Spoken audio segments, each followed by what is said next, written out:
Shalom.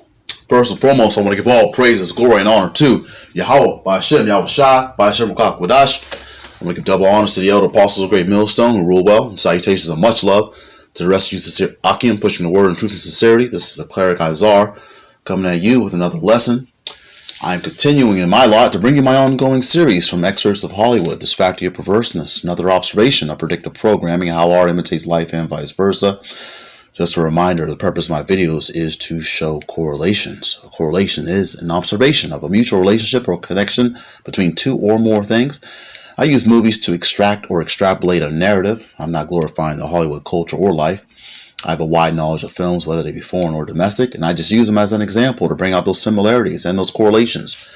To quote Cecil B. DeMille, the greatest source of material for motion pictures is the Bible. This is a sequel to another video that I've done recently. I shouldn't say recently. It's probably been about a year or so. But I'm titling this lesson, The Leviathan is Real and It Exists Today, Part 2. Bringing out some of the same scriptures I brought in my first lesson. As a matter of fact, when I did this lesson, Part 1, I should say, I couldn't think of the particular film or series to add on. But basically, the image I have on display is from a film that's going to be coming out in the future. Of course, being this truth, I reflected on this particular series. This movie is going to be released on August 4th, 2023, this year. Hopefully, if we get there, Lord willing. The title of it is Meg 2, The Trench, directed by Ben Wheatley. And it was a couple weeks ago that I was at camp, and we were talking about the trench and so forth, and I had brought up to one of the brothers the Megalodon, and that's where you get this title of this film. It's shortened to be just the Meg, okay? But hey, these things have existed, and hey, there's a certain percentage of the ocean that is still remains unexplored, so there's a good chance these things still exist today. But there's something even bigger than that, than a Megalodon, and that's the Leviathan, okay? That's the purpose of this particular lesson, and basically, like I said, these things, if you look at some of the ancient, I shouldn't really say ancient, but old, paintings of the explorers when they were actually debating back and forth whether or not they can do transatlantic travel. This is, of course, after the Northern Kingdom tribes had come over to the Americas. There was the heathen nations were painting these particular pictures, and you can Google this. But the pictures of those particular creatures that were taking out ships, because at one point there was people on the planet that believed the Earth was flat. Shoot, I should say there's people on this planet that still believe the Earth is flat even today. Well, that's a lesson for another day. Okay, but basically there was a preconceived idea that the ships that never returned to Europe and so forth, they had actually fell off the face of the earth, okay, because they never were to be seen again, okay. And you see these kind of things with stories like Moby Dick, and they even showed you in 20,000 Leagues Under the Sea, Jules Verne, how they that one octopus or that giant squid, came up to attack the Nautilus, okay, and but these things exist, okay? Octopuses, squids, leviathans, At one point we had dinosaurs on the planet, okay? And a lot of these creatures are dormant. In fact, I had learned while I was in the world that a lot of the big sea creatures that you don't see of today actually became dormant once the ships went from, once they started using wind power, they started going into engines on ships. And I'm not sure if you've ever been in this engine room of a ship, but I used to work a yacht back in the late 90s, and you couldn't go into the sound room without having a headset on, to muffle the sound because of the clanging of the metal, okay? But if you're ever under the water, and I did some deep sea diving in the mid to late 80s, and when I say deep sea diving, I'm talking about with the without the flippers. They would put this little helmet on, and there'll be a tube tied to the helmet, and you'll be walking the bottom of the ocean when the air is coming down into the into the helmet for you to breathe. Okay. And let me just tell you, this is it's a nerve-wracking experience, especially when I was as thin as I was. You know, you feel the current on the bottom of the ocean, and this tons of pressure of water that's above you. Okay, all right, and it wasn't that deep, but still, you could feel the current of the water pushing you from side to side. So imagine if a creature's down there and he's pushing this water around as well. You know, you're gonna feel as though you're gonna topple over. Okay. And I used to have a friend of mine in the world, and he used to clean barnacles on the bottom of ships, and he had to have that same apparatus around his head, and you know he had to be able to look through the view screen and clean the barnacles off the ship. And meanwhile, you know you feel this water, this current moving around, and you don't know what's down there looking at you, you know, because it's all this vast darkness around you, especially if you're doing it at night. All right, but I did this during the day, and still, you can only see so far ahead of yourself, you know, depending on how clear the water is. Okay, let me go into the Apocrypha, and I'm gonna go into these different kind of sea creatures that are down there. Let's go into the Book of Sirach, and we're gonna go into the 43rd chapter. I'm gonna read verse 23 through verse 25. And points in verse 25. Sirach chapter 43, starting at verse 23. By his counsel he appeaseth the deep, and planteth islands therein. They that sail on the sea tell of the danger thereof, and when we hear it with our ears, we marvel therein. For therein be strange and wondrous works, variety of all kinds of beasts and whales created. Okay, so the Most High, he's created all types of beasts in the ocean. Okay, beautiful and terrifying. Okay.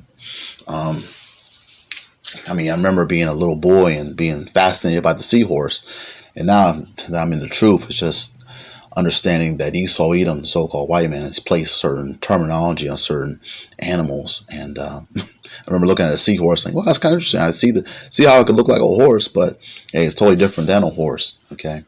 And things that like starfish and so forth, and just all different types of things that are in the ocean. It's very, very interesting. Okay. But like I said earlier, you know, a lot of these areas of the ocean are unexplored. So when we were at camp, we were just talking about the trench.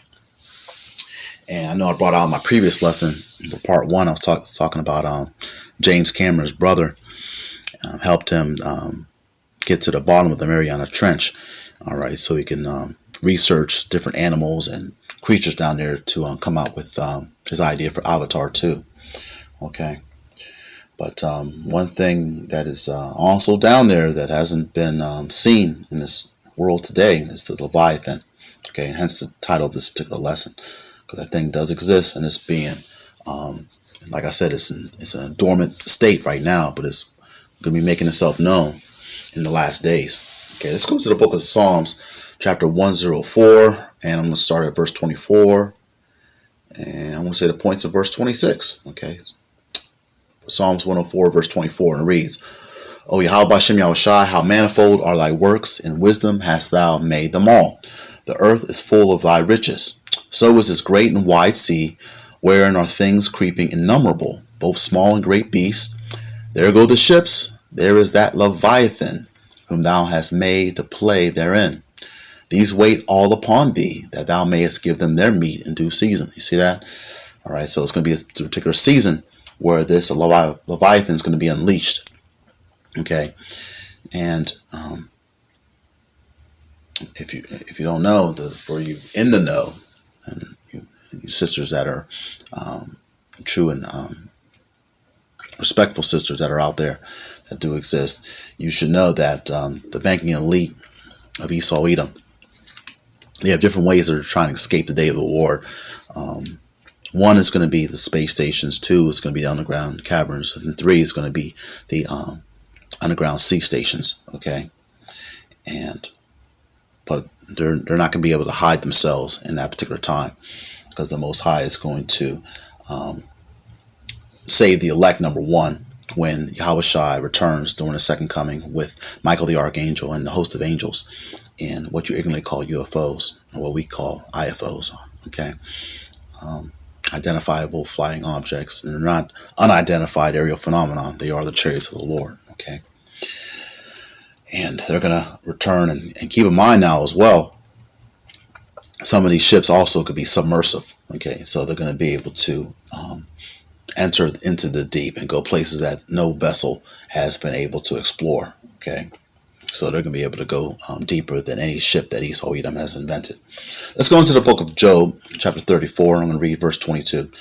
Job chapter 34, verse 22. There is no darkness nor shadow of death where the workers of iniquity may hide themselves. Okay, that goes for the banking elite. Okay, it also goes for the heathen and the 2/3 of our own nation. Okay, but the heathen, the people of our nation, they don't have the money or the resources to even hide it, even if they wanted to. Okay, for we know that the eyes of the Lord are 10,000 times brighter than the sun. You can look at that in Sirach or Ecclesiastes chapter 23, verse 19. Okay, they're all going into slavery. Okay, specifically the banking elite. They're the first ones that are going to go into slavery. Okay, but I'm going to end it on this. I always like to end my videos on a good note with some type of silver lining. There is light at the end of the tunnel. So in other words, there is a happy ending. Okay, now speaking about the 3 ways that Esau Edom's banking elite is going to try and escape the day of the Lord. Like I said, it's space stations, underground caverns, as well as undersea sea stations. Okay, let's go into the book of Amos, chapter 9, and we're going to start verse 2 and read all throughout verse 3. Though they dig into hell, thence shall mine hand take them. Though they climb up to heaven, thence will I bring them down. Okay, so those are the 2 different ways there. Let's go into the 3rd way. And though they hide themselves in the top of Carmel, I will search and take them out thence. And though they be hid from the sight in the bottom of the sea, thence will I command the serpent, and he shall bite them. That serpent's talking about Leviathan. Okay, all right. So like I said earlier, this particular ancient beast is not extinct. It still exists. Most likely is in a dormant state. Okay, and it's going to be it has a job to do. Okay, and it's eventually going to do its job. Okay, but ultimately Esau Edom's banking elite is going to go into slavery as a result of it. All right, and it's going to get pulled out of these bunkers, space station, underground caverns, as well as the undersea space stations that they've already planned and built. Okay, how do we know that? Well, let's go into Psalms chapter 149. We're going to read verse 8 as well as verse 9. Okay, Psalms 149, verse 8. To bind their kings with chains and their nobles with fetters of iron, to execute upon them the judgment written. There's this honor have all his saints. Praise ye the Lord. Let me see if I need to go up a little higher because I want to read this in the right context. Bear with me just a moment, Salakia.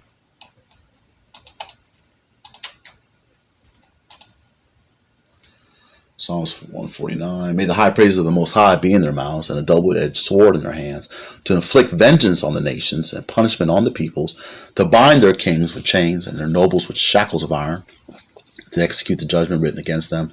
This honor is for all his saints. And who are the saints? The children of Israel, you blacks, Native Americans, Latinos. Okay, but only 1/3 is going to come back to listen to this truth and heed the words of the Heavenly Father and fear him, I should say. Okay, hallelujah. Okay.